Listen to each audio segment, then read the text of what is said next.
Let's start with question number 6 of exercise 6.2.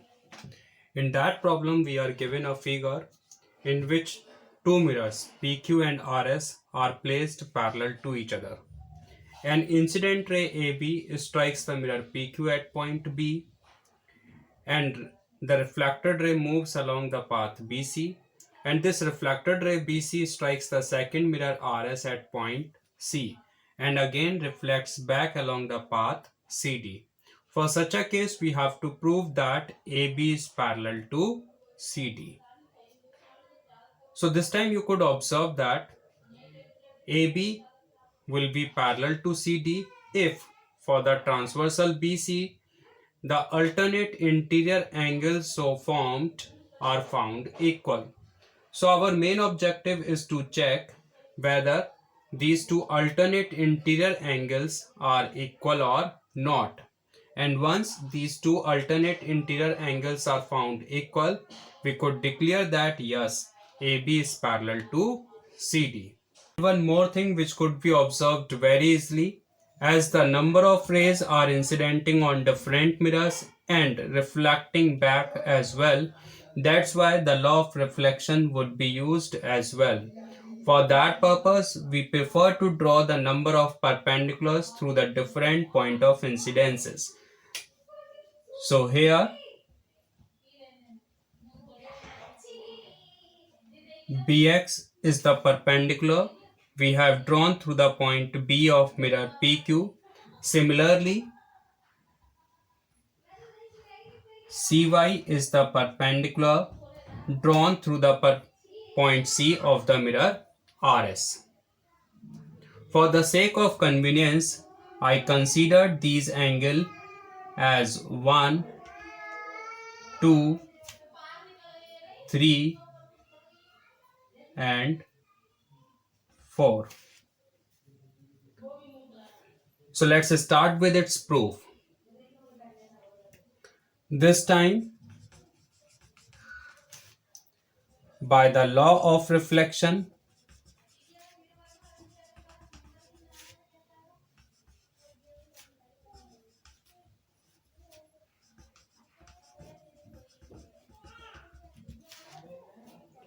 the angle of incidence equals to angle of reflection. That's why for the mirror PQ, the angle of incidence 1 equals to the angle of reflection 2. Similarly, for the mirror RS,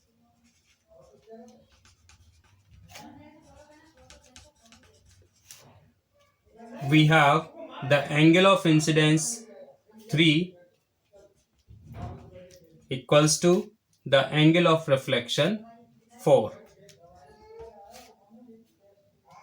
At the same time, these two normals or perpendiculars drawn between two parallels are found parallel to each other. That's why for the transversal BC, these two alternate interior angles 2 and 3 will be equal to each other.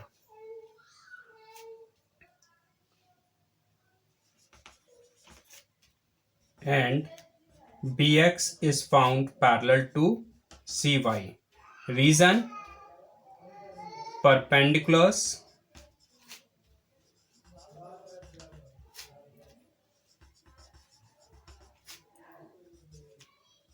between two parallels.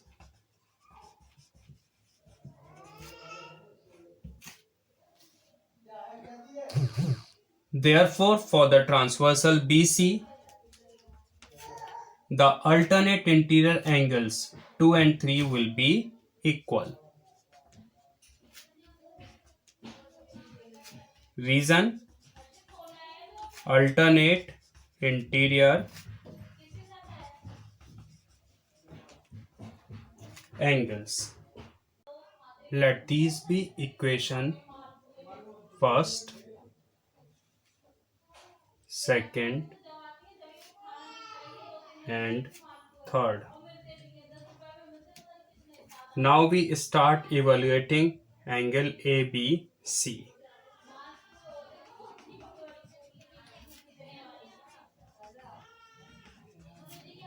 This angle ABC includes angle ABX, which equals to 1, and angle XBC, which equals to 2. So angle ABC we may write angle 1 plus angle 2. And now from equation first, we may use angle 1 equals to angle 2. So from equation first, we get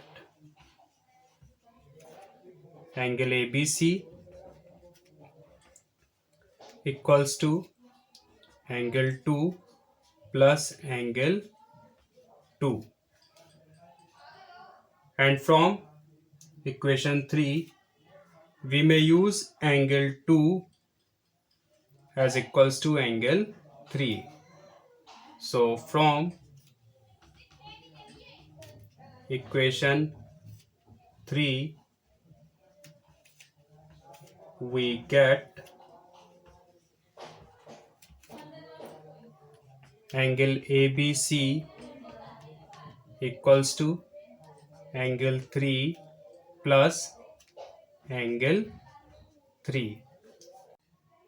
Now we use any one of these two angle 3 as equals to angle 4. So from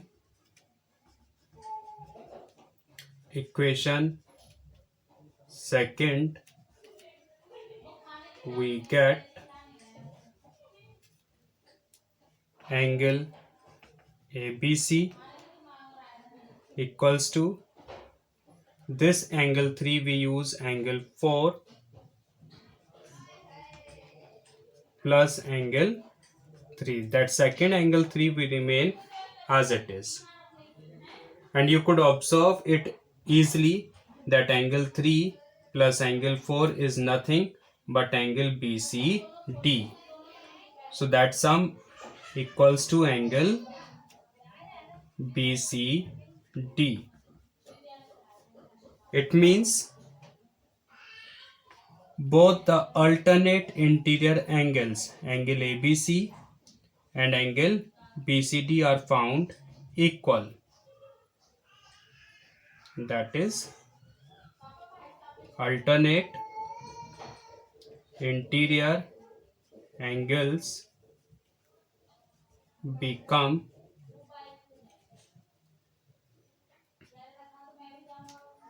equal.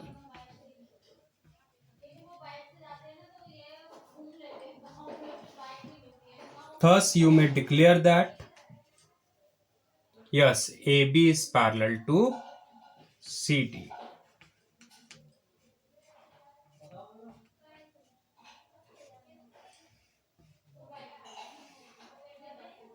Hence proved.